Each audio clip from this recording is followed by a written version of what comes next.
होतं ना, माझी स्वयंपाकाची वेळ आहे ही. हाँ ठीक है, चला सुरुवात करूया. ओम.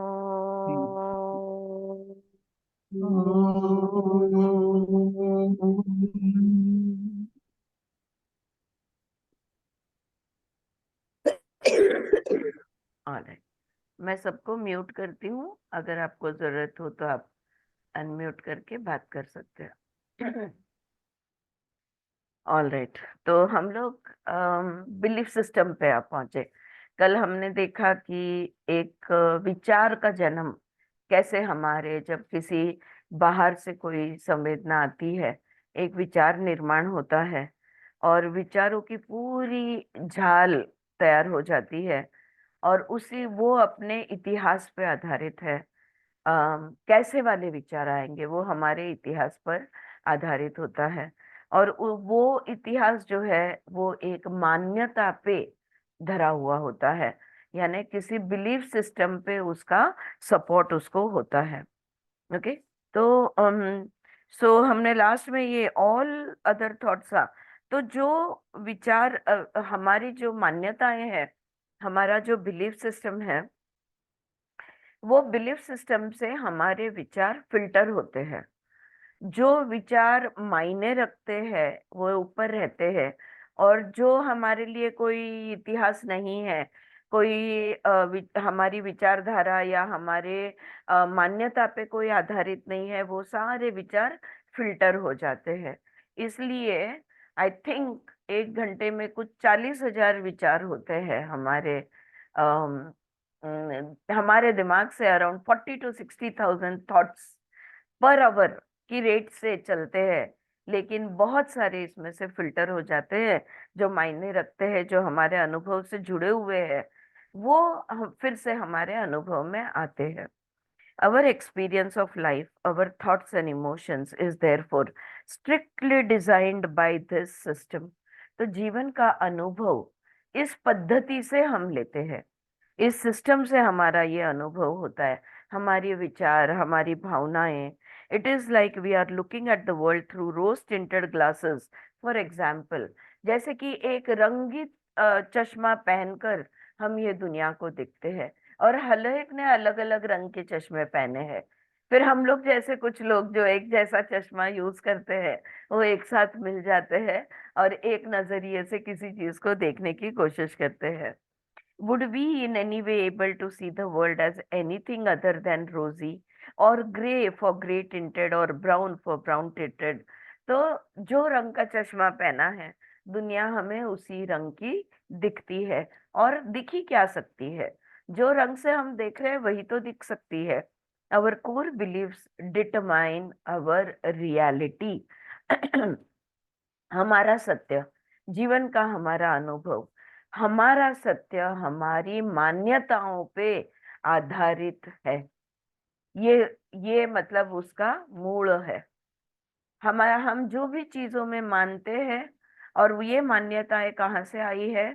जैसे कल कहा गया कि पेरेंट्स से, बचपन में टीचर्स से, फ्रेंड्स से, आजू बाजू वाले से.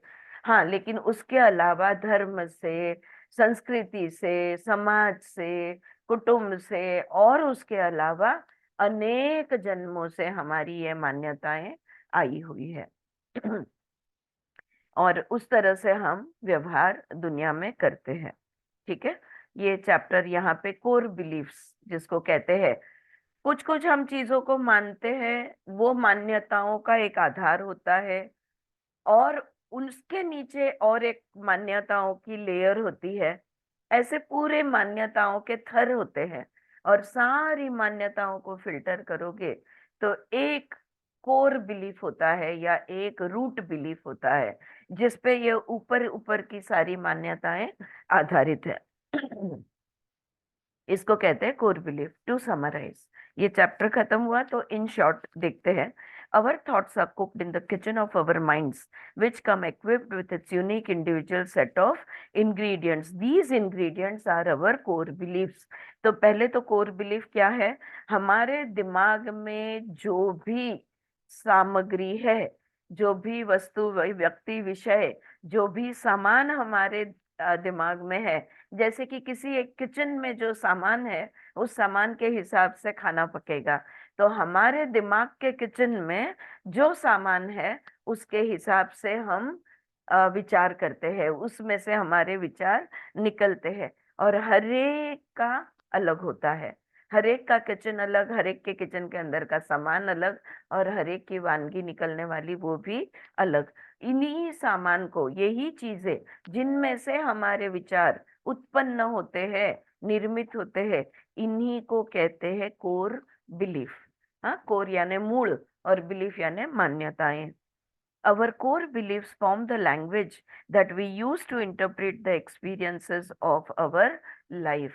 तो जो भी हम चीजों को मानते हैं, हम जिंदगी को उसी नजरिए से देखते हैं। There is a fine line of distinction between what we believe of life and the truths of life.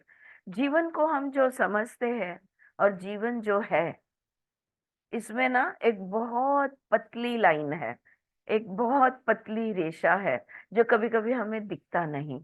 तो हमको सत्य नहीं दिखता, जो हम समझते हैं उसी को हम सत्य या सच मानकर चल लेते हैं।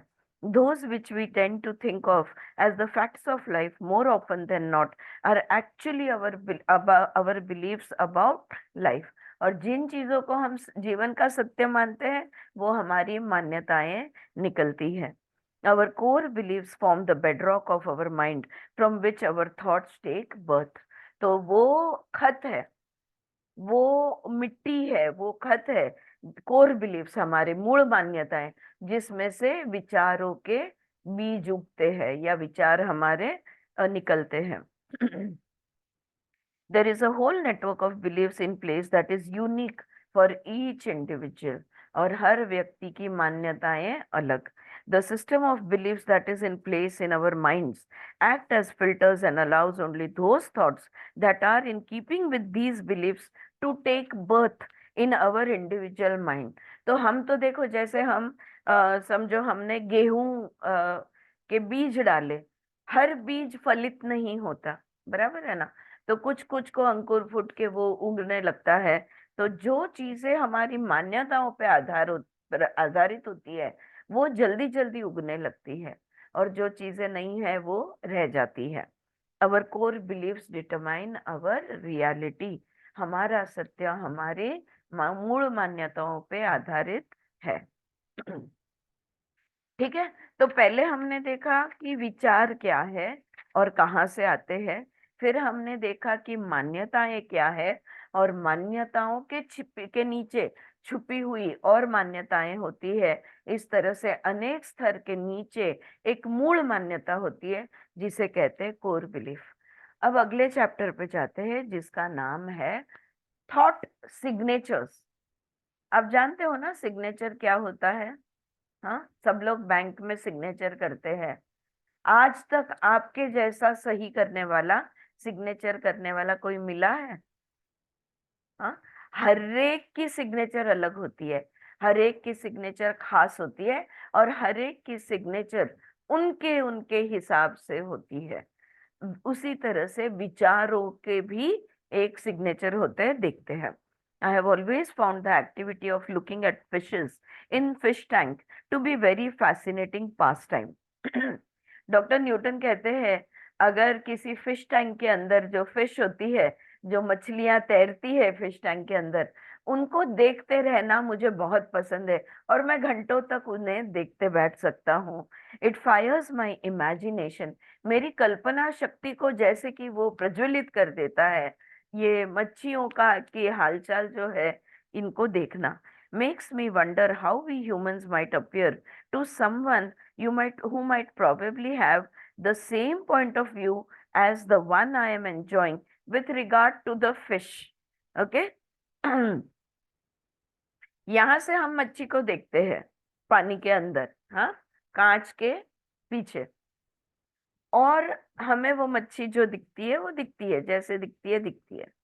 अब आप सोचो वो मच्छी हमें कैसे दिखती होगी, हाँ, उसको हम कैसे नजर आते होंगे। पानी के अंदर से कांच के पीछे हम मुंह आगे लेकर शायद कांच को अपनी नाक लगाकर अगर हम उसे देख रहे हैं, तो वो उसको हम कैसे किस तरह से दिख रहे होंगे।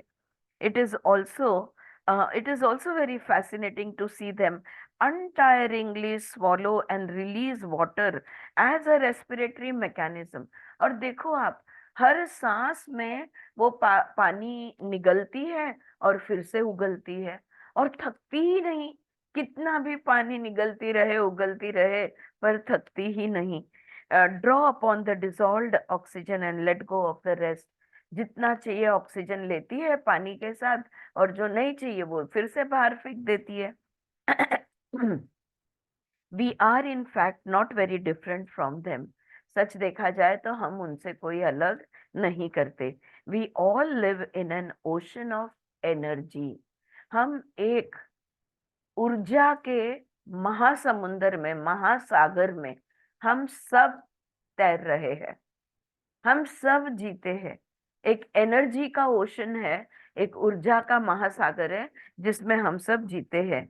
इन our own way we are constantly drawing upon this energy and giving back to it through our personal energy field, our aura, which is constantly reacting and interacting with the universal energy। देखो, हम भी सांसों के माध्यम से, सिर्फ सांस क्यों, हमारे पूरे अस्तित्व के माध्यम से हम बाहर से ऊर्जा को अंदर लेते हैं, और हमारी खुद की ऊर्जा जो है, ये जब बाहर हम डालते हैं तो हमारा एक आभा मंडल यानी एक ऑरा तैयार हो जाता है। और इस तरह से कंटिन्यूस इंटरैक्शन हमारा चलते रहता है कि ब्रह्मांड की शक्ति को हम लेते हैं और हमारी शक्ति को बाहर फेंकते हैं। कोई और शक्ति को अंदर लेता है, अपनी शक्ति को बाहर फेंकता है। महासमुंदर में सबकी शक्तियां बाहर आती है, उसी शक्ति में से हर एक जन अपने अंदर शक्ति लेता है। Our aura is equipped with some major energy vortex or chakras which are aligned to our physical spine, and several minor vortexes that coincide with the strategic points in other parts areas of our physical body। और ये जो हमारा सूक्ष्म शरीर है, हाँ, aura को हम सूक्ष्म शरीर भी कह सकते हैं। जैसे ये हमारा स्थूल शरीर है, हमारा सूक्ष्म शरीर नाड़ियों से बना हुआ है। कहते हैं 72,000 नाड़ियां हैं। कोई कोई ग्रंथ में 3.25 लाख नाड़ियां भी बताई गई है। लेकिन ये जो नाड़ियां है जिसमें से प्राण शक्ति बहता है, ये नाड़ियां जहां जहां जुड़ती है वहां चक्र तैयार होते हैं। और हमारी पीठ में, हाँ, हमारी रीढ़ की पीठ में, हमारी रीढ़ में 7 मेन चक्रस होते हैं, लेकिन हजारों चक्र हमारे पूरे शरीर में फैले हुए हैं। तो ये जो है दे कोइंसाइड, और ये सब एक दूसरों के साथ जुड़े हुए हैं। Through these vortexes we are constantly drawing from the ocean of energy surrounding us। इन चक्रों के माध्यम से हम लोग कंटिन्यूसली ऊर्जा लेते हैं, हम कंटिन्यूसली हमारे अंदर ऊर्जा लेते हैं, राइट। अभी हमारी रसीला जी से बात हो रही थी, जो बहुत अच्छा एक्यूप्रेशर मसाज देती है। तो हाथों के पॉइंट्स, पैर के तलवों के पॉइंट्स, कान के पॉइंट्स, चेहरे के पॉइंट्स, है ना, इनको ये चक्रा पॉइंट्स होते हैं। ये एनर्जी वॉर्टेक्सेस या एनर्जी सेंटर्स इसको कहते हैं, जिसमें से ऊर्जा अंदर ली जाती है, खर्च की गई ऊर्जा बाहर फेंकी जाती है। सिर्फ सांसों के माध्यम से नहीं, हम हमारे पूरे शरीर से, क्योंकि हमारा स्किन जो है ये पोरस है, हाँ, इसके अंदर मलहम लगाओ तो अंदर चला जाता है, सही है ना। तो ये एब्जॉर्ब करते हैं, हम कंटिन्यूसली एनर्जी को एब्जॉर्ब करते हैं, और कंटिन्यूसली हमारी एनर्जी बाहर। कभी कभी किसी का एनर्जी अगर बहुत स्ट्रांग है, और अगर वो तुम्हारे बाजू में आकर बैठ जाते हैं, तो तुम्हें वो महसूस होती है। तुम बेचैन भी हो सकते हो कि नहीं, या तो तुम्हें वो बहुत अच्छी लग सकती है, या तो तुम्हें उसके विरोध महसूस हो सकता है कि नहीं, मैं उठ के कहीं और बैठ जाऊं, मुझे इसके पास नहीं बैठना। कैसे महसूस होता है? उसके पूरे शरीर से ऊर्जा बाहर, हमारे सबके शरीर से कंटिन्यूस ऊर्जा बाहर निकलती है, और और हम उसे अंदर लेते रहते हैं। तो through these vortexes we are constantly drawing from the ocean of energy surrounding us. This mechanism builds up our personal energy field और aura. तो जिसको आभामंडल कहते हैं, ऑरा कहते हैं, ये लेकर ही हम घूमते हैं। हमारे पूरे शरीर को ऑरिक बॉडी होता है। Just as we draw on the energy around us, we in turn return this energy to the cosmic ocean by the way of our emotions. हमारी जिस तरह से बाहर से हम अंदर अंदर ऊर्जा खींचते हैं हमारे लिए, हमारी भावनाओं के माध्यम से हमारी अंदर की ऊर्जा हम बाहर फेंकते हैं। पटते का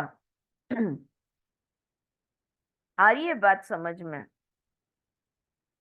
कभी किसी बहुत ही क्रोधित हुए व्यक्ति के पास खड़े रह के देखा है? राइट?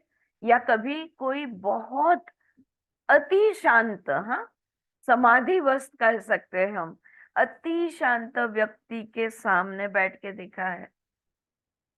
ऐसा लगता है भगवान के पास बैठे हैं। कैसे? क्योंकि उसके पूरे शरीर से वो शांत ऊर्जा या क्रोधित ऊर्जा ये बाहर बहती रहती है, इसलिए हमें वो ध्यान में आती है। लेकिन ये कैसे होता है? तो उनके स्वभाव, भावनाएं, इमोशंस, उनकी एनर्जी इन मोशन कैसी है, उस हिसाब से, वो इमोशन के हिसाब से हम उस इमोशन को कैच कर पाते हैं। इसलिए तो किसी के सामने देख के ही समझ जाते हैं कुछ गड़बड़ है, या कुछ खुशी है, या कोई दुख है। हाँ, बोलना भी नहीं पड़ता, हमारे ध्यान में आ जाता है। So, the source of all energy, as has been discussed, is the divine consciousness, which is uniformly unconditional and leaning towards love. अब देखो, हमने देखा ब्रह्मांड की शक्ति जो हम अंदर लेते हैं और हमारी शक्ति या ऊर्जा जो हम बाहर फेंकते हैं। अब ब्रह्मांड की शक्ति तो हमने देख ली, दैवी शक्ति है, चैतन्य की ये शक्ति है, और चैतन्य की शक्ति सबके लिए एक जैसी है, परम प्रेम और परम शांति की ऊर्जा है। भगवान और कुछ नहीं देते, हम कितने भी पापी हो या कितने भी पुण्यवान हो, वो कुछ अलग नहीं देते। हाँ, इसका वर्णन अगर आप शिव जी का वर्णन पढ़ो तो शिव जी को भोलेनाथ कहा जाता है। उसको असुर भी खुश कर सकते हैं और देव भी खुश कर सकते हैं, क्योंकि वो उनको कुछ लेना देना नहीं है किसी से। तुम कितने बुरे हो, तुम्हारे कर्म क्या है, कैसे है, कुछ नहीं। अगर तुमने उनको प्रार्थना की तो वो जवाब दे देते हैं। अगर उनका जवाब आया, तुमने कुछ मांगा है तो वो तुम्हें मिल जाता है। वो तुम्हारे हिस्ट्री, ज्योग्राफी, सिविक्स पे निर्भर नहीं होता। हाँ, वो बस तो ये है चैतन्य, ये है प्योर कॉन्शियसनेस, ये है डिवाइन कॉन्शियसनेस, जिसको सिर्फ एक ही शब्द आता है और वो है तथास्तु। जो मांगोगे वो उससे मिलता है। क्यों? क्योंकि ये परम शांति और परम प्रेम से बना हुआ है। तो देते वक्त ये सिर्फ यही चीज दे सकता है, ये सच्चित आनंद ही दे सकता है और कुछ नहीं दे सकता, क्योंकि वो खुद उतना ही है। ये उतना ही नहीं बोल सकते, वो सब कुछ यही है। Right? Okay, so so now, no, before that, the source of all energy, as has been discussed, is the divine consciousness, which is uniformly unconditional and leaning towards love. Largely, this is the quality of energy that enters our system through our chakras. अब देखो, जब हम ब्रह्मांड की शक्ति अंदर लेते हैं, ब्रह्मांड की ऊर्जा, चैतन्य अंदर लेते हैं, और हमारी ऊर्जा हम बाहर फेंकते हैं। अब ब्रह्मांड की ऊर्जा ज्यादातर जो भी हम अंदर लेते हैं, हमारे चक्रों में से लेते हैं, और वो हम परम प्रेम और परम शांति ही हमारे अंदर लेते हैं। ज्यादातर क्यों बोला है? क्योंकि हमारे जैसे ऊर्जा के समुंदर में बहुत लोग हैं। हाँ, उनका थोड़ी थोड़ी ऊर्जाएं मिक्स हो जाती है, इसलिए पर ज्यादातर प्रेम और शांति का ही की ही ऊर्जा हम लेते हैं, चैतन्य ही हम हमारे अंदर लेते हैं। When a thought is, अरे हाँ, so now the driver of our personal energy, the driver of our emotions, which has already discussed, is our thoughts. अब हमने देखा कि हमारे इमोशंस, हमारी एनर्जी इन मोशन कब होता है, कब हमारे भाव गतिशील होते हैं या बहते हैं, जब विचार कोई आता है। अगर विचार नहीं आया तो भावना भी तैयार नहीं होगी। हाँ, तो हमारी भावनाएं हमारे विचार पर आधारित है। When a thought is released from our mind, it moves into the field of our personal energy and causes a movement, evoking a certain kind of emotion, and our personal energy then flows out of us, carrying that particular quality. तो देखो, जब अब क्या होता है, जब कोई एक विचार आता है तो वो किस प्रकार का विचार है, उस प्रकार की ऊर्जा हमारे शरीर के अंदर बहने लगती है। हम्म। और जैसे जैसे इसकी गति बढ़ती है और वो हमारे शरीर के बाहर भी बहती बहती चली जाती है, शरीर के अंदर बहते बहते शरीर के बाहर भी बहती है। तो हमारा भाव, हमारी वो भावना, हमारी वो ऊर्जा जो बह रही है, ये कैसी होगी? जैसा विचार है वैसी भावना बनेगी। बराबर है? हाँ, thought creates emotion, so emotion will depend on the kind of thought that we are having. ठीक है, उसकी क्वालिटी वही होगी, जो क्वालिटी के विचार उसी क्वालिटी की हमारी भावनाएं। Therefore, just like the composition of water that has passed through the gills of a fish is changed, the energy that is released by us is altered as a result of having passed through us. अब वो मच्छी वो जो fish tank के बारे में हम बात कर रहे थे, ये जो पानी में मछलियां बहती है, क्या वो एक बार टंकी पानी से भर दी हमने तो हमेशा के लिए वही, वो मच्छी जब तक जिंदा है तब तक वही पानी रखेंगे हम? नहीं, हर हफ्ते बदलते हैं, हर 15 दिन में बदलते हैं, या जो भी उसका शेड्यूल होगा। क्यों बदलते हैं? जैसे उस मछली ने अपनी ऊर्जा बाहर की ऊर्जा अंदर ली, अपनी ऊर्जा बाहर छोड़ी, तो जैसे जैसे अपनी ऊर्जा, जो खर्च की गई ऊर्जा है, जो यूज की हुई ऊर्जा है, वो बाहर छोड़ती है, वो पानी के अंदर का चैतन्य कम होने लगता है, ऑक्सीजन लेवल्स कम होने लगते हैं। इसलिए पानी बदलना पड़ता है। पानी बदलने से नया ऑक्सीजन पानी में आ जाता है, नया ऑक्सीजन उनको मिलता है। सही बात है कि नहीं? तो वैसा ही हमारा भी है। ओके, कि हमारी ऊर्जा जो है वो हमसे बाहर निकलती है, हम बदले, हमारे विचार बदले तो हमारी भावनाएं बदलेगी, अगर हमारी भावनाएं बदली तो हमारी ऊर्जा बदल जाएगी, और वही ऊर्जा हम बाहर दुनिया में डालेंगे।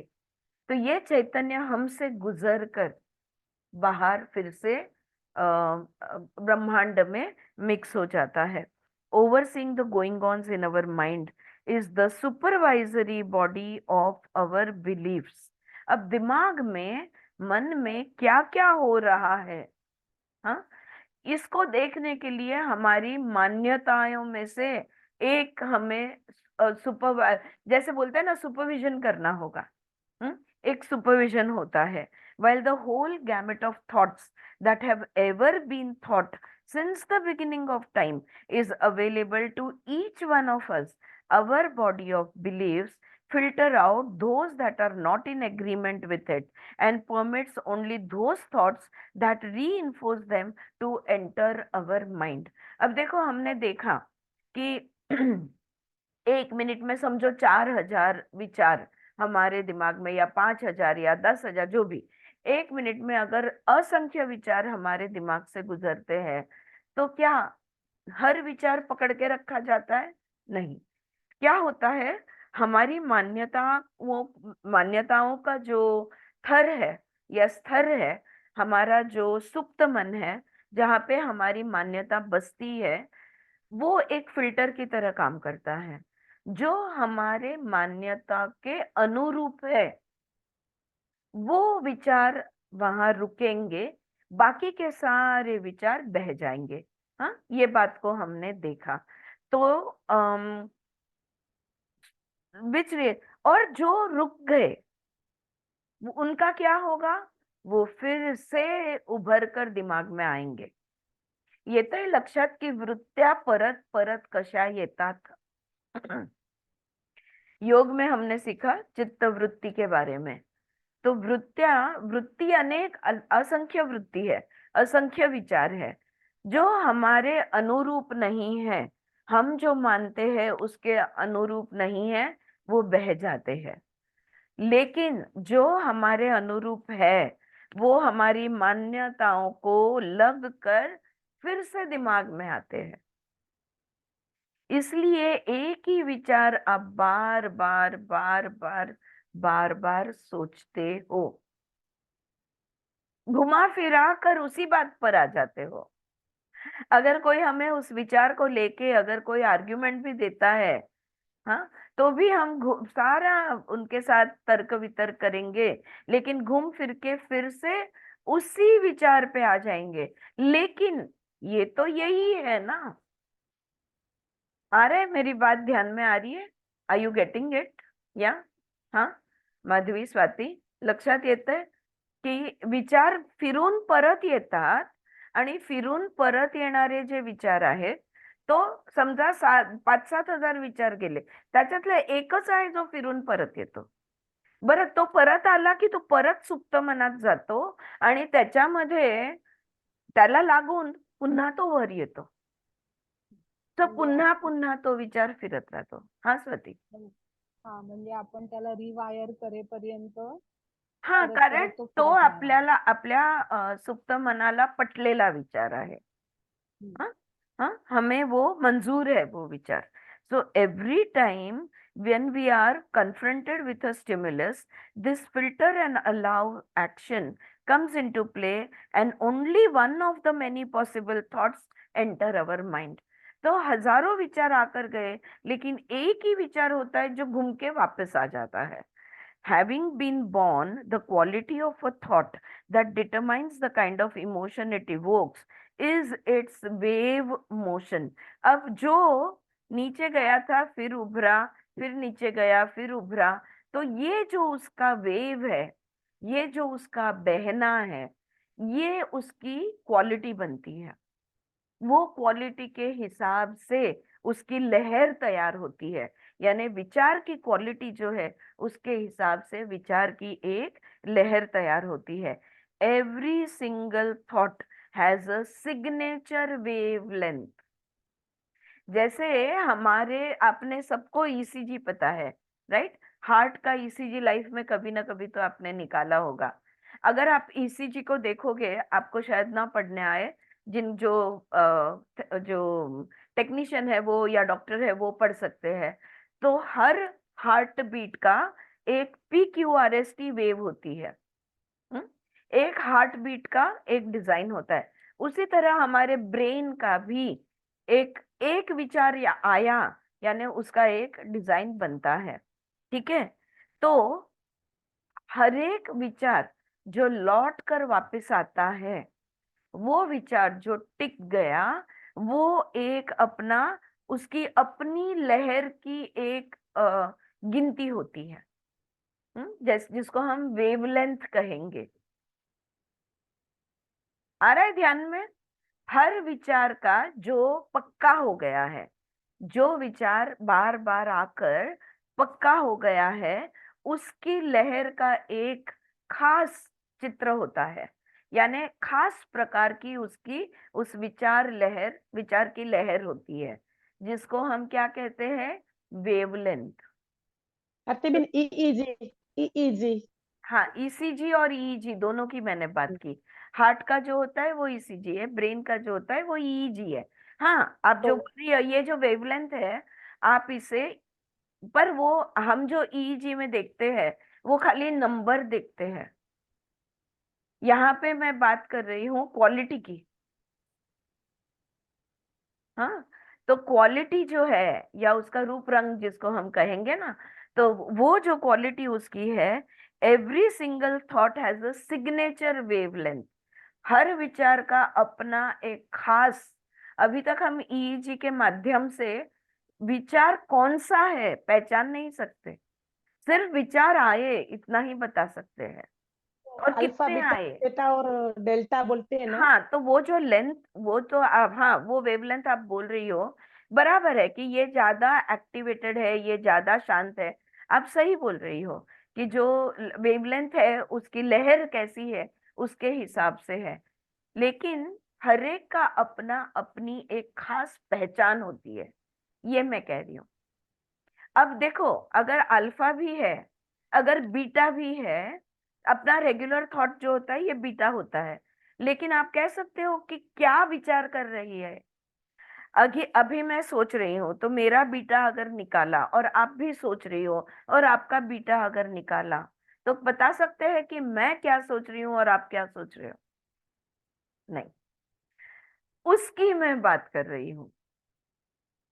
आपकी विचारधारा ये आपके लिए खास है, और मेरी विचारधारा मेरे लिए खास है। अल्फा बीटा शांत है या अशांत है, ज्यादा से ज्यादा इतना बता सकेगा,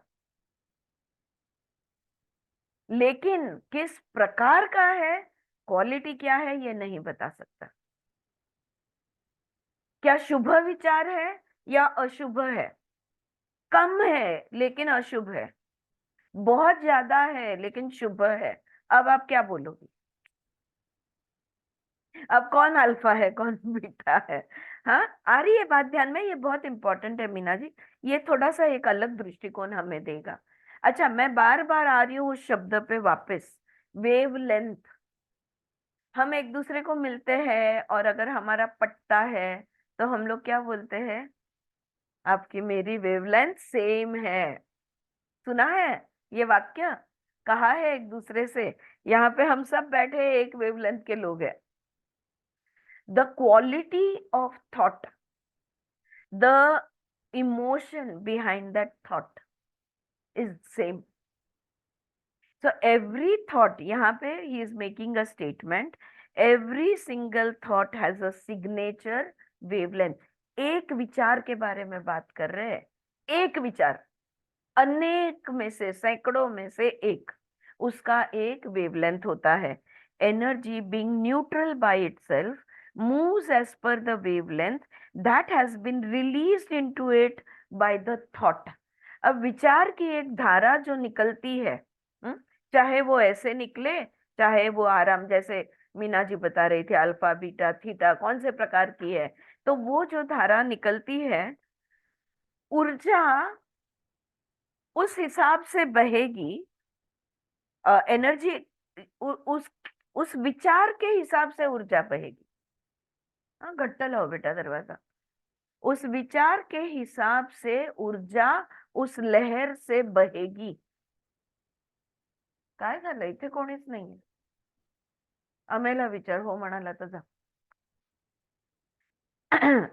आ रही है बात ध्यान में आपके कि वेवलेंथ जो है, वो जो लहर जो निकली है, एनर्जी खुद तो न्यूट्रल है। चैतन्य जो है वो मुझे तुम पसंद हो ना पसंद हो इसके बारे में सोचने वाली नहीं है। ऊर्जा तो हमारी न्यूट्रल में ही रहने वाली है।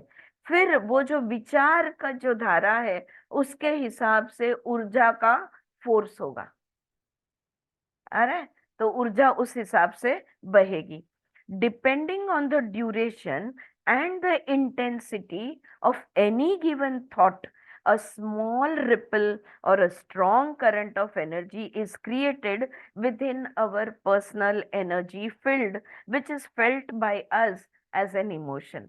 अगर ये विचार, अगर ये जो एक निकली हुई विचारधारा, ये अगर बार बार उभरती है, ये बार बार आती है, और ये इसके अंदर से बहने वाली ऊर्जा बहुत तीव्र गति से बह रही है, तो उस हिसाब से हमें शरीर के अंदर वो महसूस होगी और हम कहेंगे आप इमोशनल हो रहे हो।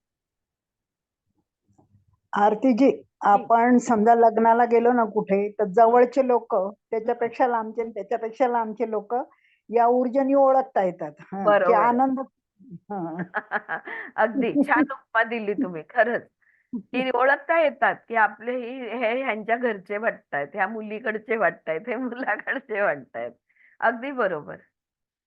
लेकिन कहने की बात ये है, इमोशन यानी ये जो एक विचार है जिसको हम सिंगल थॉट, जिसका एक खास वेवलेंथ है, एक विचार जिसका एक खास वेवलेंथ है, वो जब बार बार बहता है, उस आता है, वह बार बार उभरता है, उसके अंदर से बहने वाली जो ऊर्जा है, वो ऊर्जा कितनी स्ट्रांग है, उस हिसाब से हम कहेंगे हमारे अंदर उतनी जोश से, उतनी तीव्रता से वो ऊर्जा बहेगी, तो हम इमोशनल हो रहे हैं, या हम कहेंगे कि ये एक इमोशन महसूस हो रहा है।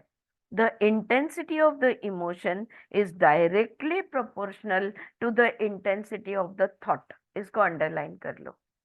विचार जितना तीव्र, भावना उतनी तीव्र। विचार जितना पक्का, अब विचार कहाँ से आया है, उसका आधार कौन है? मान्यता है।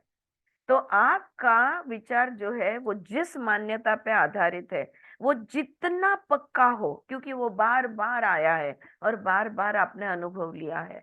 आपण म्हणतो ना, ठोसपणे सांगितलं, उन्होंने बड़े जोश से कहा है, उन्होंने कहा है पक्का ये ऐसा ही है। तो इमोशन जितना स्ट्रॉन्ग, इमोशन जैसा इमोशन, अरे जैसा थॉट वैसा इमोशन रहेगा। जितना थॉट की इंटेंसिटी ज्यादा, इमोशन की इंटेंसिटी भी उतनी ही ज्यादा होगी। Further, the number of times we think one kind of thought, to the number of kinds of thoughts we think in a day, to the nature of our thoughts in general, our thoughts determine the movement of energies within our aura, resulting in a dynamic personal energy field, which in turn affects our emotional state of being. देखो, ऊपर से एक तो वो पक्का विचार, वो बहुत पक्के विचारों वाले हैं, हम कहते हैं कि नहीं, ऐसा है ना किसी किसी के बारे में। अब देखो, वो जो पक्का विचार वो कितनी बार आया है, ओके, कोई भी एक विचार कितनी बार आया हुआ है, और कितने प्रकार के विचार दिन भर में आए हुए हैं। एक ही विचार कितनी बार आया हुआ है और कितने प्रकार के विचार दिन भर में आए हुए हैं, वो विचारों की क्वालिटी क्या है, ओके, वो कौन से प्रकार के हैं, हमारी सर्वसाधारण विचार सरणी कौन सी है, इसके हिसाब से हमारी ऊर्जा बहेगी, और उस पर आधारित है कि हमारी जो एनर्जी फील्ड है, हमारा जो आज आभा मंडल है, हमारा ये जो एनर्जी फील्ड है, ये कैसा है, इसको हम कहेंगे पर्सनल एनर्जी फील्ड।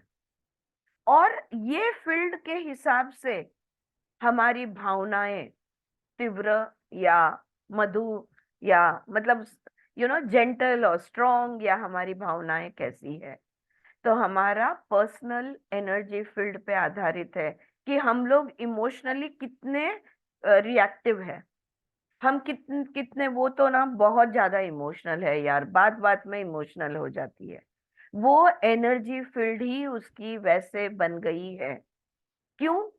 क्योंकि एक ही विचार बहुत पक्का कहीं तो भी बैठ गया सुप्त मन में, और अनेक प्रकार के विचार भी आए, और ऊपर से वो उन विचारों की क्वालिटी, और ऊपर से सर्वसाधारण मान्यताओं के विचार, ये सारा मिलाकर हमारा एक पर्सनल एनर्जी फील्ड तैयार हो जाता है। आलं लक्षात? हाँ, की आपला दिस दॅट इज वाय चित्तवृत्ती निरोध पतंजलि मुनि, यस शांति, वेरी ट्रू। अब एक एक विचार को कहाँ ढूंढते बैठेंगे तो पतंजलि ने बहुत सिंपल, योग करना है, वृत्तियों को रोक दो, सारे विचारों को रोक दो, अच्छे बुरे मीडियम जो भी है सबको रोक दो, कह दिया। ओके, अभी हम वहां नहीं पहुंचे, अभी हम सिर्फ विचारों में हैं। सर्वसाधारण विचार होते हैं, अनेक प्रकार के विचार होते हैं, और एक विचार भी होता है जो बार बार आता है। तो इससे हमारी एनर्जी फील्ड, हमारा जो चैतन्य का फील्ड है, हमारा ऑरा जो है, ये उससे बनता है। और उस पर निर्भर है कि हम कितने इमोशनल है या कितने शांत है। जो कम इमोशनल होते हैं उनको हम शांत बोलते हैं। इमोशन तो सबके होते हैं, हाँ, जिनके कम बहते हैं, किनके बहुत तीव्र होते हैं। When our thought patterns are constant, we gradually begin to affect the energy movements of our personal space, stretching beyond our aura. अब देखो, अगर ये जो हमारे विचार है, ये अगर एक ही प्रकार के और स्थिरता से कायम रहने लगे, हमारे विचार एक ही प्रकार के स्थिर हो गए या कायम रहने लगे, यानी कांस्टेंट अगर रहने लगे, तो हमारा ऑरा जो है ये बड़ा बड़ा होते जाता है। जो कभी हाँ कभी ना, कभी ऐसे कभी वैसे, जो लोग को पक्का पता नहीं है ये करूं या ना करूं, राइट और रॉन्ग, ऐसे जो लोग बहुत ज्यादा फ्लक्चुएटिंग होते हैं, उनके ऑरिक बॉडी जो है ना, ये छोटी होती है। और जितने लोग स्थिर विचार के होते हैं, एक ही प्रकार का विचार उनका बहुत स्थिर होता है, उनकी एनर्जी फील्ड एकदम स्ट्रांग होती जाती है। And this energy stretches beyond our body into our bedroom, our home, our workplace, and so on, until the energy in every space that we occupy on a regular basis is influenced by our thought, whether they are good or bad or indifferent. ये विचार अच्छे हो सकते हैं किसी साधु जैसे, ये विचार बहुत बुरे हो सकते हैं किसी टेररिस्ट जैसे, या ये विचार कोई फर्क नहीं पड़ता, हाँ, विदेही योगी कहेंगे हम इनको, ऐसे लोगों के हो सकते हैं, लेकिन है पक्के, है कायम, है स्टेडी, है कांस्टेंट। इससे उनका एनर्जी फील्ड तैयार होता है, और ये एनर्जी फील्ड जो है, ये बड़ा बड़ा, ये जो ऑरा है, ये बड़ा बड़ा होते जाता है। और उनके शरीर से, उनके रूम, रूम से घर, घर से बिल्डिंग, बिल्डिंग से बाहर, इतना लंबा लंबा ऑरा, इतना बड़ा इन्फ्लुएंसिंग ऑरा ये बन सकता है। इन्फ्लुएंसिंग शब्द को अभी हटा दो, गलती से बोल दिया, सच बात बोला मैंने, लेकिन ये अभी वो विषय यहाँ पे नहीं है। लेकिन ऑरिक बॉडी बढ़ती जाती है। हाँ स्वाति, बोल ना, बोल बोल। म्हणजे आता तू जे बोलते आहे त्याच्यावरून मला जे कळतंय ते असं आहे की प्रत्येक माणूस, एका माणसाचा विचार दुसऱ्या माणसासारखा नसतो, त्यामुळे त्याचं ऑरा, प्रत्येकाचा ऑरा आपण वेगळा वेगळा म्हणतो. बरोबर. पण हे फक्त केव्हा होतं, जेव्हा मेडिटेशन मध्ये, गायडेड मेडिटेशन मध्ये, जेव्हा आपण एकाच वेळी सगळे एकाच विचाराने बांधील होतो, त्यावेळेला ते ऑरिक फील्ड आपलं मोठं याच्यामुळे होतं. 100% करेक्ट आहे स्वाती, पण मी सांगीन तुझा ऑरा प्रचंड मोठा आहे. मी सांगीन इथे बसलेले जेवढी लोक आहेत, सगळ्यांचे ऑरा, सगळ्यांची एनर्जी फील्ड प्रचंड मोठी असणार आहे.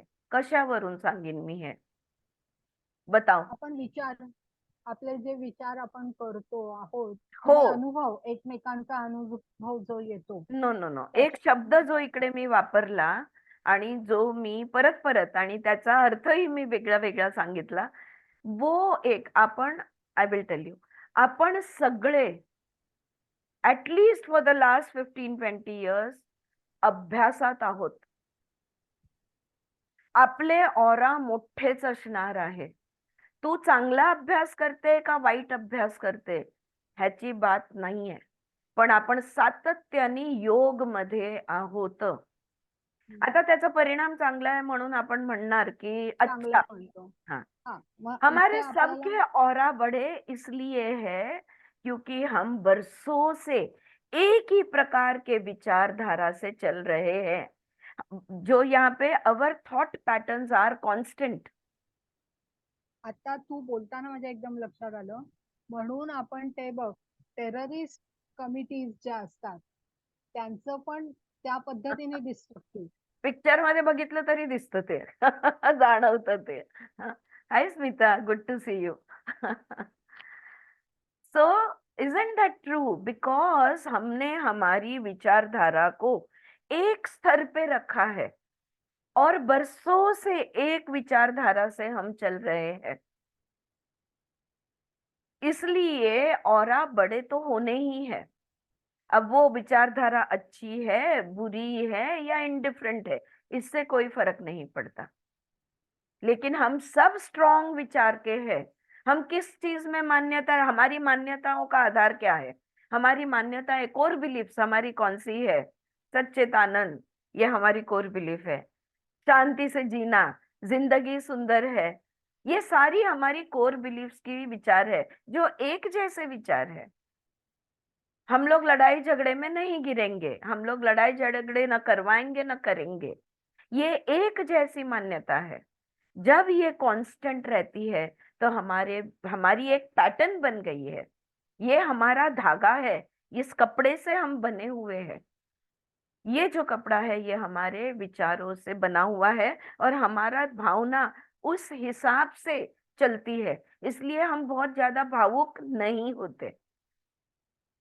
अगर कोई भावुक होने लगता है तो हम कहते हैं हाँ हाँ okay okay, it's okay it's okay it's okay.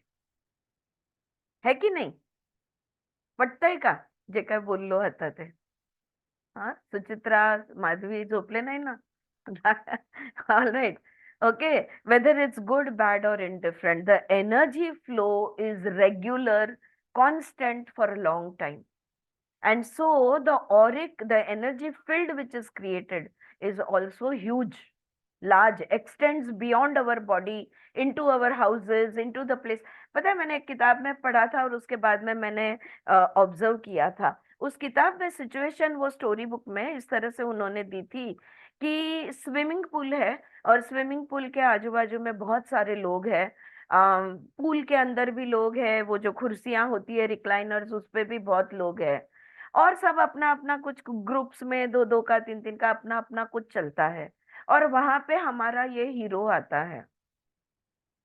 और हीरो आते ही एक क्षण के लिए सब लोग स्तब्ध होते हैं, सब लोग रुक जाते हैं.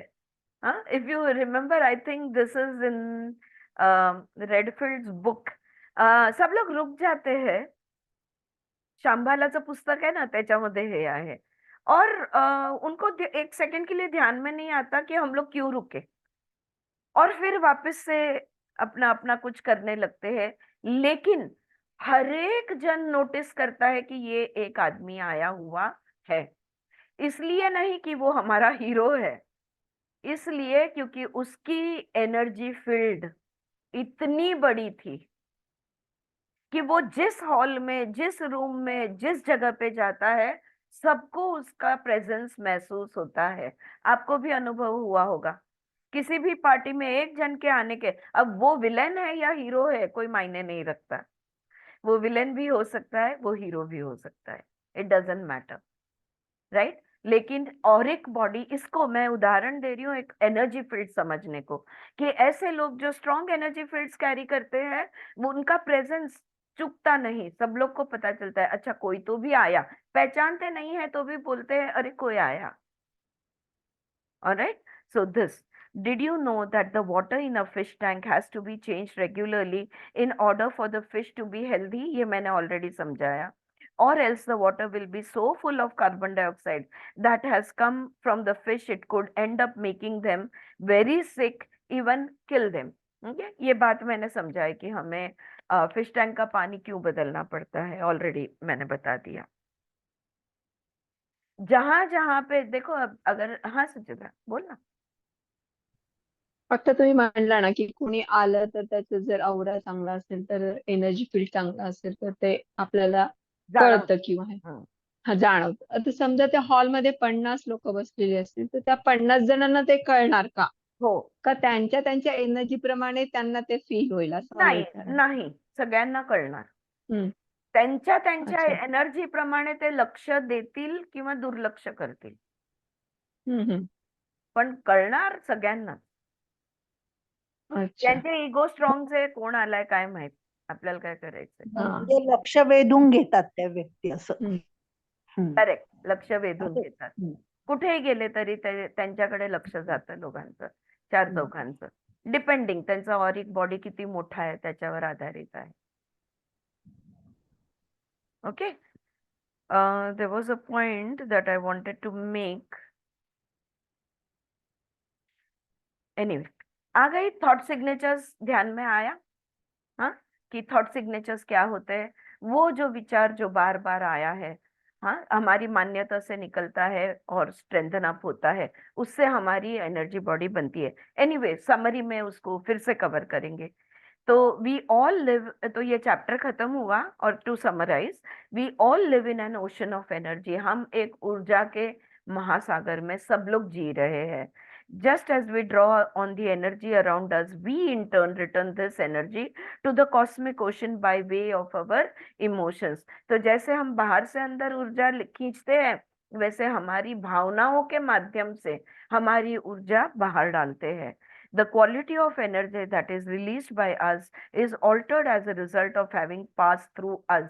अब हमने तो शुद्ध ऊर्जा ली थी, या जो भी ऊर्जा, जिस क्वालिटी की ऊर्जा हमने ली थी, वो हमारे से जब गुजर के बाहर वापस हम डालते हैं तो वो क्वालिटी बदल चुकी होती है. The quality of a thought that determines the kind of emotion it evokes is its wave motion. तो वो विचार की जो धारा है या विचार की जो लहर है, उस पर अब वो लहर जो है वो विचार की क्वालिटी पे निर्भर है. तो जैसी क्वालिटी वैसा लहर बनता है. Every single thought has a signature wavelength. और हर एक विचार का अपना अपना एक खास धारा होती है, एक खास उसकी व्हाट डू यू से, वेवलेंथ उसकी होती है, एक खास वेवलेंथ हर विचार का. हर विचार का अपना अपना एक वेवलेंथ होता है. Depending on the duration and the intensity of any given thought, a small ripple or a giant wave of energy is created within our personal energy field, which is felt by us as an emotion. हाँ, कोई इतना क्रोध आ गया कि तांडव होने लगा, right? तो ये इमोशन कितना, वो जो विचार है, वो विचार की तीव्रता कितनी है और कितना पुराना, यानी कितने लंबे समय से वो विचार को पकड़ा हुआ है, उस पे आधारित है कि एक छोटी सी लहर आएगी या एक बड़ा वेव, यानी बड़ी धारा वहां से बहेगी. ये उस पे डिपेंड है. Our thoughts determine the movement of energies within our aura, resulting in a dynamic personal energy field, which in turn affects our emotional state of being. तो हमारी विचार हमारी ऊर्जाओं को गतिशील करते हैं. Our thoughts will mobilize our energy, और उससे हमारी एक पर्सनल एनर्जी फील्ड तैयार हो जाती है. और हम क्या कहेंगे? ओ, इसकी ये वाली प्रकृति है, या ये भाविक है, या जो भी हम उनकी भावनाओं की जो परिस्थिति है उसको हम डिस्क्राइब करेंगे. When our thought patterns are constant, we gradually begin to affect the energy movements of our personal space. जब स्थिर विचार के हम बनते हैं, या स्थिर हमारे विचार जब एक स्थिरता में आते हैं, कायम से जैसे बस जाते हैं, तो हमारा जो ऑरिक बॉडी है ये बदलते जाता है. Every space that we occupy on a regular basis is influenced by our thought. हर वो जगह पे जहां तुम होते हो, ज्यादा समय आप जिस घर के भी जिस रूम में या जिस एरिया में आप ज्यादा समय रहते हो, उस पर आपके विचारों का परिणाम होता है, वहां की ऊर्जा पे आपके विचारों का परिणाम होता है। अगर समझो आप ज्यादा समय क्लासरूम में हो या किचन में हो या बेडरूम में हो, या आपका समय दिन भर का समय पूरे घर में आप घूमते रहते हो, थोड़ा इधर थोड़ा उधर थोड़ा उधर, तो आपके घर में आपके विचारों का परिणाम आपको दिखेगा। वहां की ऊर्जा उस प्रकार की बन जाएगी और लोगों की प्रतिक्रियाएं उस ऊर्जा को होती है पहले। हाँ, चर्चा और वाद विवाद बाद में होते हैं। हाँ, people first react to your energy, afterwards everything else happens, the drama happens later. कहने की ये बात है। Alright, clear? हाँ, और कुछ पूछना है, कहना है? यहाँ पे थॉट सिग्नेचर ध्यान जी, हंसा जी पूछिए। આરતીબેન, જેવી જેની ઉર્જા અને જેવા જેના થોટ હોય ને એવું જ એ લોકોના ઘરનું વાતાવરણ બી હોય ને, बिल्कुल કે હવે बिल्कुल એ લોકોની વસ્તુ સ્થિતિ જે આપણે બધું જોઈએ ને પીસ વાળા હશે તો એનું એકદમ શાંતિનું હશે અને એની આપની ફીલ થાય. बराबर। ગુસ્સે વાળા હશે ને તો એની બધી બી ચીજ વસ્તુ એવી જ લાગશે આપને. हाँ, हम लोग डिस्टर्ब्ड एनर्जी या स्टेडी एनर्जी की बात करते हैं, लेकिन देखो देर इज ऑल्सो हर भाव महसूस होता है। किसी हाँ, किसी के बॉडी में से अकेलापन महसूस होता है हमें।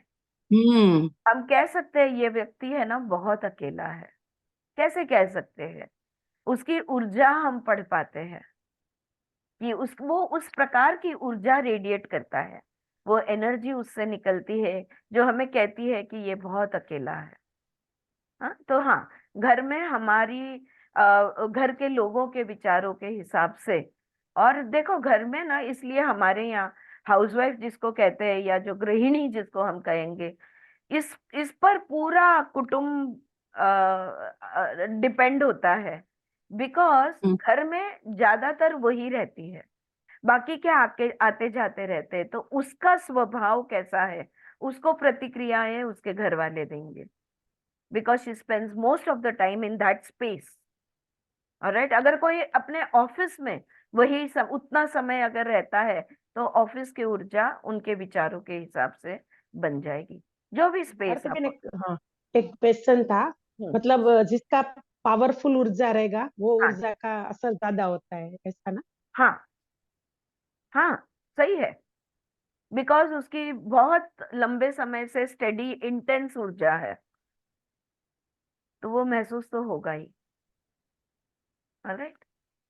किसी किसी के घर पे देखते हैं ना, हाँ। कोई कोई व्यक्ति बहुत शांत है, स्वभाव की अच्छी है, लेकिन उसके साथ में कोई दूसरा रहता है, वो गलत है, मतलब गलत सही नहीं है, मतलब अलग तरफ की ऊर्जा है, लेकिन वो कितना भी सही है, लेकिन वो उसकी पावरफुल ऊर्जा के सामने वो कुछ नहीं कर सकता है। ये हो सकता है कि दो ऑपोजिट विचारों की ऊर्जाएं एक साथ एक छत के नीचे हो सकती है, लेकिन आखिर में उस जगह पर जो ज्यादा समय बिताएगा उसकी ऊर्जा ज्यादा स्ट्रांग होगी, क्योंकि वो लंबे समय तक, एक दुष्ट है और एक बहुत अच्छा है समझो, ओके, लेकिन वो दुष्ट व्यक्ति कुछ घंटों के लिए ही आता है, लेकिन जो अच्छा विचार करने वाला है वो 24 घंटे वहां पे रहता है, या उल्टा। इसके लिए हम लोग धूप वगैरह कर देते हैं, कोई ऐसा मजा नहीं आता है ना, कोई व्यक्ति ऐसा आ गया I like this phrase in purification. Gujarati, मजा नहीं आता है। ये मेरा फेवरेट फ्रेज है गुजराती में। हम लोग बहुत मजाक भी करते हैं कि यार कोई गिर गया तो भी बोलते हैं कि पड़ी क्यों ने, मजा आवी ने के वो पड़ियो। कितनी मजा आई, कैसे गिरा। मजा आना बहुत, मेरे गुजरात के फैमिली में भी मजा आवी ने is a very common statement, everybody makes that statement. बात बात में मजा आवी, मजा नहीं आवी, मजा आवी, मजा नहीं आवी। And I feel it is so authentic. Either you have enjoyed it और यू हैव नॉट, फिर वो अच्छी बात हो बुरी बात हो कुछ भी होने दो, या तो हमें अच्छी लगी या तो हमें नहीं लगी। इतना अगर हम बेस फीलिंग पे आ जाते हैं तो हमें इमोशंस को भी आइडेंटिफाई करने में इतनी मारामारी नहीं करनी पड़ेगी। या तो मुझे अच्छा लग रहा है, ठीक लग रहा है, या तो मुझे नहीं लग रहा, दो में से एक, इतना ही पहचानो फिर क्यों नहीं, कैसे नहीं, ढूंढना चाहो तो ढूंढ सकते हो, लेकिन नहीं ढूंढना चाहे, डायरेक्ट उपाय करना है तो डायरेक्ट उपाय कर सकते हो। एनीवे, या मजा आ भी। ऑल राइट, चलो आगे का पढ़े। I take up the next chapter which is a health hologram. अब सबके ध्यान में आ गया होगा कि हमने जो हॉलोग्राम का चैप्टर इतने डिटेल में समझा है, तो हॉलोग्राम क्या है। अब यहाँ पे आरोग्य का हॉलोग्राम के बारे में वो बात कर रहे हैं। Following this deeper understanding of our emotions and thoughts and the equations that exist between them, it would be a good idea to integrate them with respect to our physical body. तो हमने समझा कि कैसे किसी चीज को देखते हैं या इंद्रियों के माध्यम से एक विचार निर्माण होता है, और वो विचार कितना स्ट्रांग है, वो विचार किस पे आधारित है, हमने पहचाना या नहीं पहचाना, यानी इतिहास पे आधारित है, यानी हमारी मान्यताओं से वो निकलता है। उसमें से हमारी इमोशन, उस विचार के हिसाब से हमारा इमोशन बहता है। अब ये जो सारी ये विचारों, भावनाओं की और मान्यताओं की जो श्रृंखला है, इसको शरीर के आरोग्य के साथ जोड़ते हैं कि कैसे ये शरीर के आरोग्य के साथ जोड़ सकते हैं। Our physical body actually constitutes the face of all the inner workings of our subtler body. हमने देखा शरीर से सूक्ष्म क्या है, हमारा मन है, हाँ, भावनाएं हैं, भावनाओं से सूक्ष्म क्या है, हमारे विचार है, विचार से सूक्ष्म क्या है, हमारी ऊर्जा है। तो अनेक स्तर है हमारे, ये तो हमने 3-4 कोश के बारे में या स्तर के बारे में बात की है, लेकिन ये जो अंदर जो ये सूक्ष्म स्तर पे जो भी काम काज होता है ना, उससे हमारा शरीर का रंग, रूप, आकार, हर चीज उस पर निर्भर है। हमारी त्वचा की कांति, हमारा लुक, हमारी आंखों की चमक, इतना छोटी छोटी बातों से लेकर तो सब कुछ, हमारा शरीर, हमारे अंदर के विचार, ऊर्जा, भावनाएं कैसी है, उसके हिसाब से बनता है। तो आरोग्य को देखते हैं। It performs the stage of a physical dimension, taking its cue from the thoughts and emotions operating behind the scene.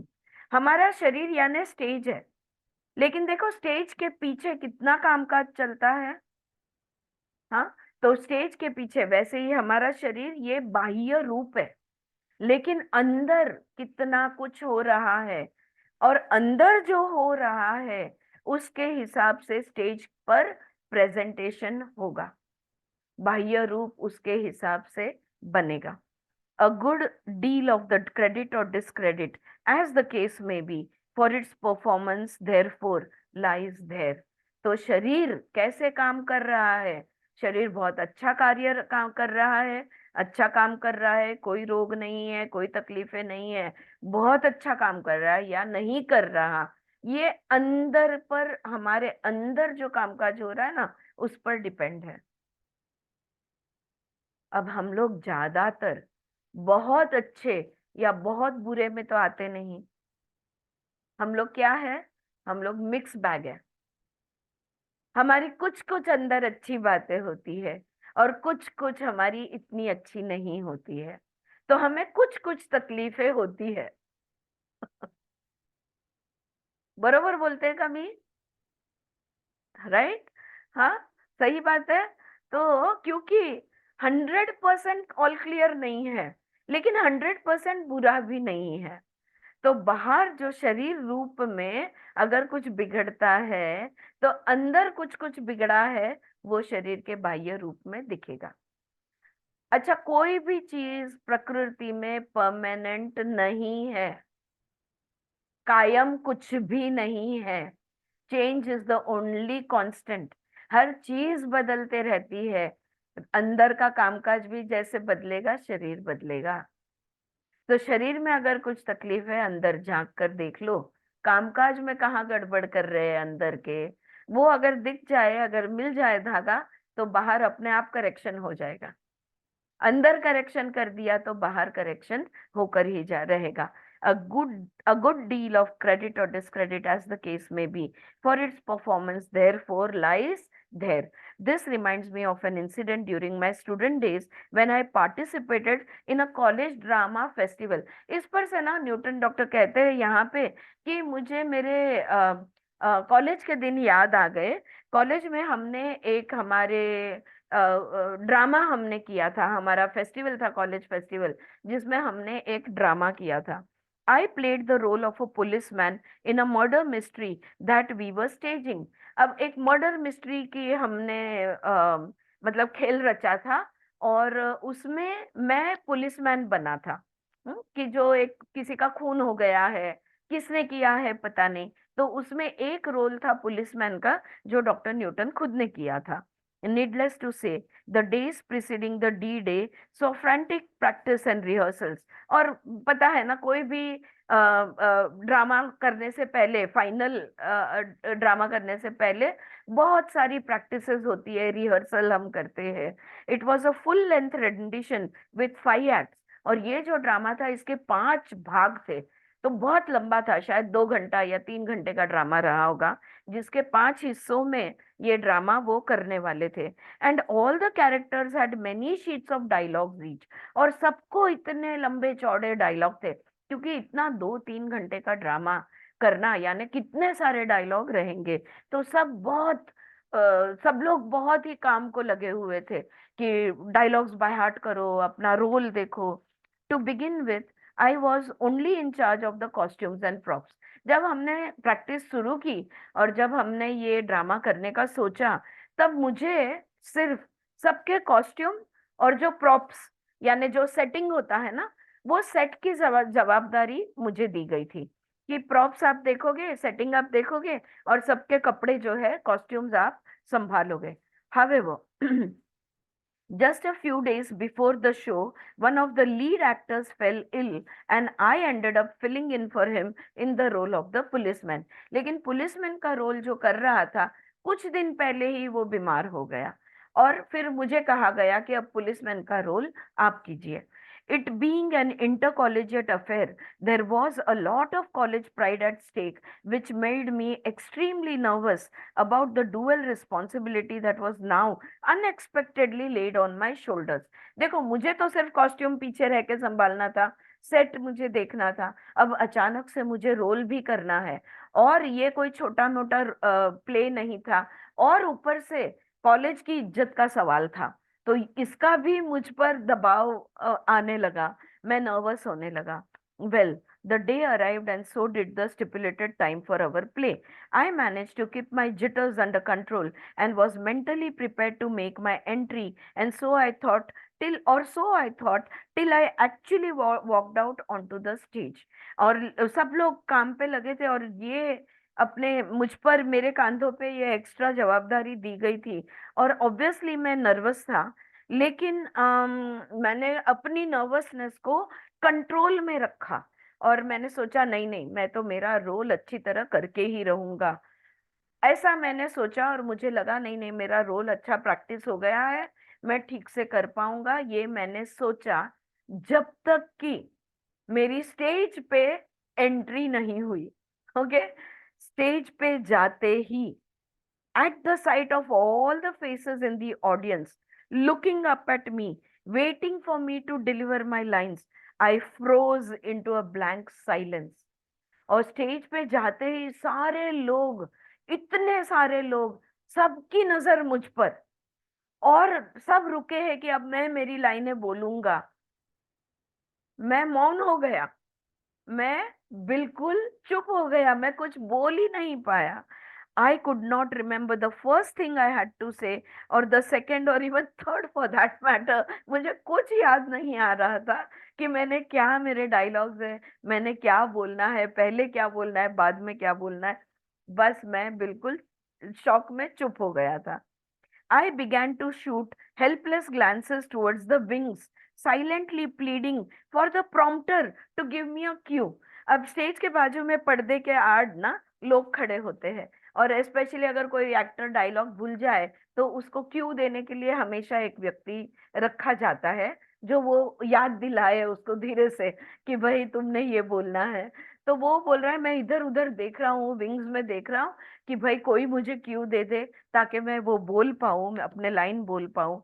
Gathering my confidence, नहीं, I finally heard a line behind being prompted to me from somewhere close behind. पता है ना, कभी कभी बहुत ज्यादा practice की है, पहले 2-3 शब्द अगर कोई हमें याद दिला दे, जैसे हमारे योग सूत्र में होता था किसी सूत्र का स्टार्टिंग ही याद नहीं आता था, और फिर वो पहला वर्ड कोई बोल देता, पूरा सूत्र बोल जाते थे, राइट। तो ऐसे किसी ने उनको बोल दिया। I finally heard a line being prompted to me from somewhere close behind. मेरे पीछे कोई नजदीक में खड़ा हुआ, उसने मुझे स्टार्टिंग के शब्द बोल दिए। Gathering up my confidence and nonchalantly as possible I spoke. मैं अपने रोल में वापस आकर, काय झालं बेटा? मला फक्त 5 मिनिट्स क्लास आहे, 5 मिनिट्स थांब, मग मी तुला अलाउ करते, थांब, ओनली 5 मिनिट्स। तो बोलते हैं मैंने अपना सारा कॉन्फिडेंस एकजुट किया और मैंने बोला, डोंट मूव और आई विल शूट। पुलिसमैन था ना वो, उनका डायलॉग क्या था, हिलना नहीं वरना मैं गोली चला दूंगा। Okay, even as the words left my mouth I sunk into a worse state of dismay than before. और जैसे ही वो शब्द मेरे मुंह से निकले, मैं और भी निराश हो गया और मेरा दिल बुरी तरह से बैठ गया। In a worse state of dismay than before, because I realized I was saying this to a man who was supposedly fatally wounded by a gunshot and was lying bleeding alone and helpless on the floor.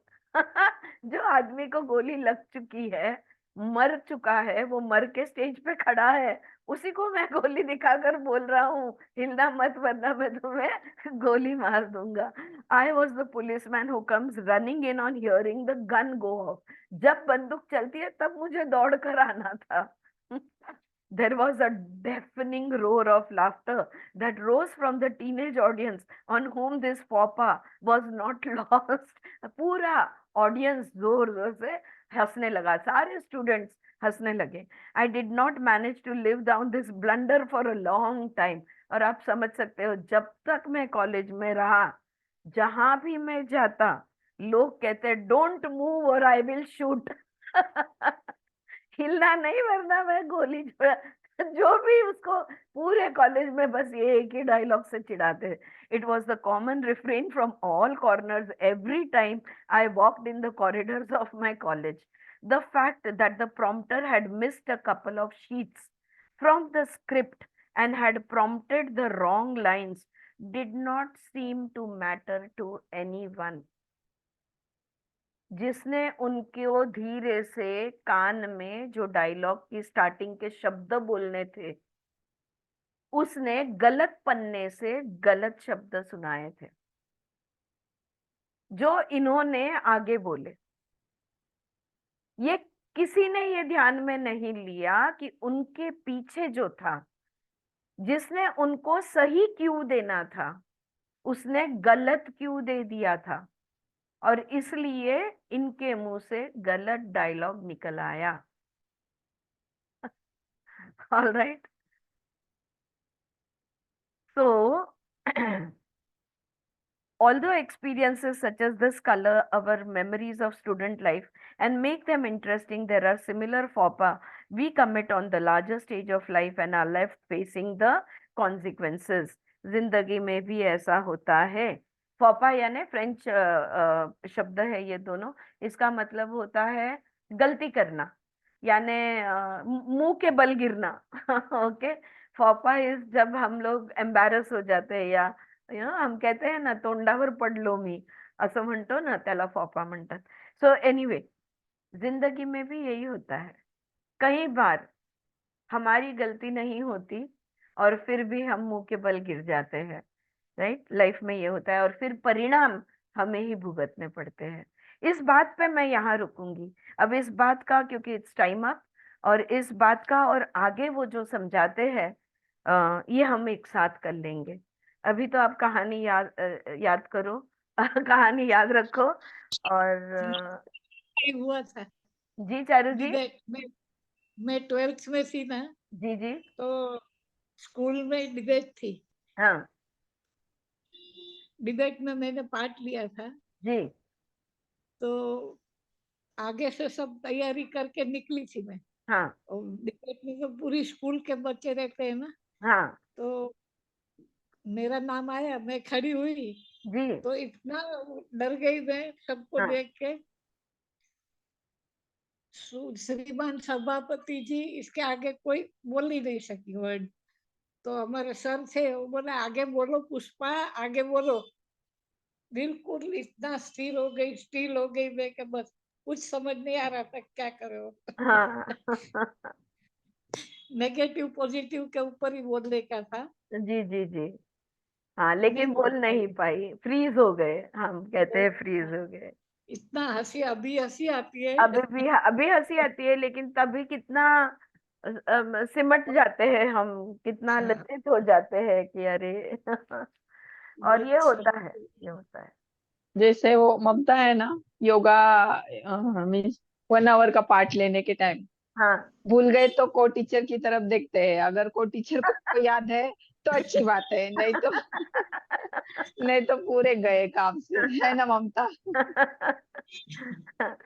तो देखो, इस बार में college से demo लेके अब part, तक चलता आ रहा है हाँ अब सिलसिला। अभी तक चल रहा है वही. वही चलता आता है। एवढ्यातच मी डिप्लोमाच्या स्टुडंटला डेमो पार्ट मी घेऊन दाखवला ना. हाँ हाँ प्रार्थना झाली, ओंकार झाले, प्रार्थना झालीये, आता आपण योगासन पूर्व हालचाली करूयात असं म्हणून मी म्हटलं. आणि पहिली हालचाल आहे आपली आणि ब्लँक. मला ब्लैंक। किती वेळ मेरुदंड संचलन हे नावच मला आठवेना, किती वेळ आठवत नव्हतं. जवळजवळ 20-25 सेकंद. शेवटी मी तो कागद घेतला आणि त्याच्यावरती बघितलं की काय आहे आपलं. मैं कॉलेज में थी ना आंटी, हाँ तो नाटक में भाग लिया था, हाँ और वो नाटक था गाना गाने का। हाँ तो वो राजेश खन्ना का गाना है ना, शायद मेरी शादी का ख्याल। हाँ तो स्टेज पे मैं ये गाई ना, तो वो शायद नहीं, शायद हाँ ऐसा बोले, शायद मेरी शादी का। हाँ उसके बाद पूरा कॉलेज में मुझे यही, शायद नहीं, शायद मेरा, शायद मेरी शादी का ख्याल। वो शो ने सो बोली स्टेज पे, पूरा कॉलेज मेरे को देखेंगे ना इसलिए बोलता है सर, शायद मेरी शादी का ख्याल। बहुत मजा किया था, 1 साल पूरा वो चला था, पूरा 1 साल। हाँ। अब देखते हैं डॉक्टर न्यूटन ये सारी कहानियों को मन, शरीर, विचार, ऊर्जा सबको कैसे जोड़ते हैं, भावनाएं सब कहाँ जुड़ते हैं। चलो रुकते हैं या और किसी को कॉलेज के दिन याद आ रहे हैं? ऑलराइट, चलो एक ओमकार बोलेंगे और रुकेंगे।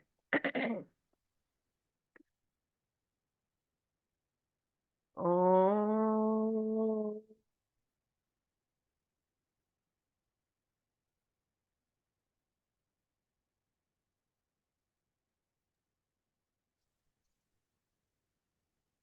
Thank you Aarti ben. Thank you everybody, कल मिलते हैं।